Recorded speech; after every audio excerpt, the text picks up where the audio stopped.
किसी भी बड़ी इमारत के पीछे एक मजबूत ब्लूप्रिंट होता है और दुनिया के सबसे बड़े लोकतंत्र यानी भारत का ब्लूप्रिंट है उसका संविधान। तो चलिए आज इसी ब्लूप्रिंट के पन्ने पलटते हैं और देखते हैं कि ये दस्तावेज भारत को आखिर शेप कैसे करता है। 2 साल 11 महीने और 18 दिन। सोचिए जरा, ये सिर्फ वक्त नहीं है, ये वो अथाह मेहनत, वो सैकड़ों बहसें और वो लगन है जो भारत के संविधान को बनाने में लगी थी। और नतीजा क्या निकला? दुनिया का सबसे लंबा, सबसे डिटेल्ड संविधान। इतना डिटेल्ड कि मजाक में इसे लॉयर्स पैराडाइज यानी वकीलों का स्वर्ग भी कहा जाता है। तो असली सवाल ये है कि इस दस्तावेज में ऐसा क्या है जो इसे दुनिया के सबसे बड़े लोकतंत्र का आधार बनाता है। चलिए इसे थोड़ा और गहराई से समझते हैं। देखिए, किसी भी ब्लूप्रिंट का सबसे पहला काम होता है बुनियाद रखना, पहचान तय करना। हमारा संविधान भी सबसे पहले भारत के कोर कैरेक्टर को ही डिफाइन करता है। इसमें पहला और सबसे जरूरी शब्द है सॉवरेन यानी संप्रभु। इसका मतलब सीधा सा है कि भारत अपने अंदरूनी और बाहरी फैसले लेने के लिए पूरी तरह से आज़ाद हैं। किसी भी बाहरी ताकत का अब कोई कंट्रोल नहीं। दूसरा, डेमोक्रेटिक यानी लोकतांत्रिक, जिसका मतलब है कि असली पावर हम लोगों के, जनता के हाथ में है। सरकार को हम चुनते हैं, वो हमारे लिए काम करती है और उसी को जवाबदेह है। और तीसरा, सेक्युलर यानी धर्मनिरपेक्ष। मतलब देश का अपना कोई एक ऑफिशियल धर्म नहीं होगा।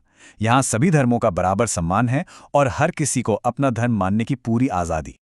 पर यहाँ एक बहुत ही फैसिनेटिंग फैक्ट है। सोशलिज्म और सेक्युलरिज्म जैसे शब्द ये ओरिजिनल ड्राफ्ट का हिस्सा थे ही नहीं। इन्हें तो बाद में 42nd अमेंडमेंट के जरिए जोड़ा गया था। और ये बात दिखाती है कि हमारा संविधान कोई पत्थर की लकीर नहीं, बल्कि एक इवॉल्विंग, एक जीता जागता डॉक्यूमेंट है। ठीक है, तो ब्लूप्रिंट ने देश की पहचान तो बना दी, लेकिन इसमें रहने वाले नागरिकों का क्या? अब देखते हैं कि ये दस्तावेज स्टेट और सिटीजन्स यानी सरकार और नागरिकों के बीच के रिश्ते को कैसे तय करता है।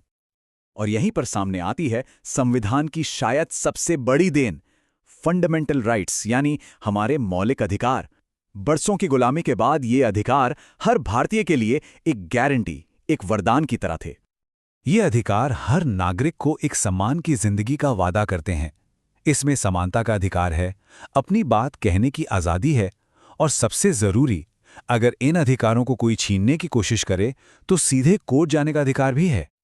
लेकिन रुकिए, ये ब्लूप्रिंट एक टू वे स्ट्रीट है। एक तरफ जहां फंडामेंटल राइट्स हैं, तो दूसरी तरफ नागरिकों के लिए कुछ फंडामेंटल ड्यूटीज यानी मौलिक कर्तव्य भी बताए गए हैं, क्योंकि अधिकारों के साथ जिम्मेदारियां भी तो आती हैं, है ना? इन कर्तव्यों में संविधान का सम्मान करना, देश की एकता और अखंडता को बचाए रखना, भाईचारे को बढ़ावा देना और पब्लिक प्रॉपर्टी को नुकसान न पहुंचाना जैसी बातें शामिल हैं। ये हमारे नागरिक होने के दायित्वों का एक ढांचा है। तो ब्लूप्रिंट ने क्या और कौन तो बता दिया, पर अब सवाल आता है कैसे? मतलब ये देश चलेगा कैसे? अब देखते हैं कि ये संविधान सरकार की पूरी मशीनरी को कैसे डिजाइन करता है। भारत ने अपनाया पार्लियामेंट्री सिस्टम, जो अमेरिका के प्रेसिडेंशियल सिस्टम से काफी अलग है। देखिए, अमेरिका में सारी पावर प्रेसिडेंट के पास होती है, लेकिन भारत में असली पावर जनता के चुने हुए प्रधानमंत्री और उनके मिनिस्टर्स के हाथ में है। राष्ट्रपति देश के मुखिया तो हैं, पर वो एक नॉमिनल हेड हैं। और इस सिस्टम को मजबूती देते हैं 3 और बड़े स्तंभ।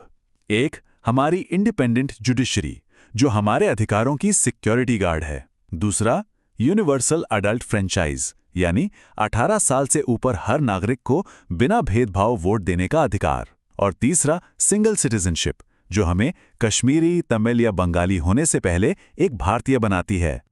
पर शायद इस ब्लूप्रिंट की सबसे अनोखी बात ये नहीं है कि इसमें क्या लिखा है, बल्कि ये है कि ये दस्तावेज खुद में जिंदा है। ये एक लिविंग डॉक्यूमेंट है जो सांस लेता है। और इसे जीवंत बनाता है इसका अनोखा मिक्सचर रिजिडिटी और फ्लेक्सिबिलिटी का। मतलब इसके कुछ कोर प्रिंसिपल्स, इसकी आत्मा को बदलना लगभग नामुमकिन है, जो इसे स्टेबिलिटी देता है, और वहीं बाकी हिस्सों को वक्त और जरूरत के हिसाब से बदला जा सकता है। इसका एक बेहतरीन उदाहरण है 2019 का 103वां संशोधन। इसके जरिए आर्थिक रूप से कमजोर वर्गों के लिए आरक्षण का प्रावधान किया गया। ये बिल्कुल साफ दिखाता है कि हमारा संविधान कैसे समाज की बदलती ज़रूरतों के हिसाब से खुद को ढाल लेता है। तो आखिर में हम यही कह सकते हैं कि भारत का संविधान वाकई यूनिक है।